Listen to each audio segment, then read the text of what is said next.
এটা কি করেছে, একটি ফল বিক্রেতা 10 টাকা দিয়ে 11টি আপেল কেনে এবং 11 টাকা দিয়ে 10টি আপেল বিক্রয় করে, তাতে তার লাভ বা ক্ষতি কত হলো?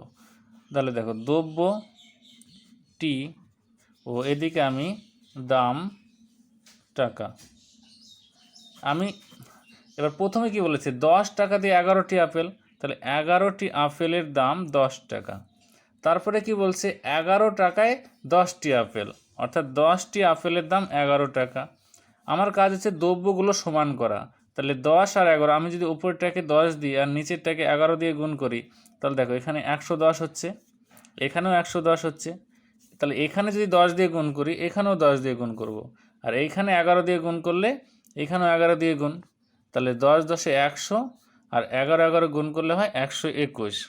অর্থাৎ দেখো, প্রথম লাইনটা কী বলেছিল, 10 টাকা দিয়ে 11টি আপেল কিনে, তাহলে এই যে এইটা আমার ক্রয় মূল্য, যে অর্থাৎ কস্ট প্রাইস, ক্রয় মূল্য।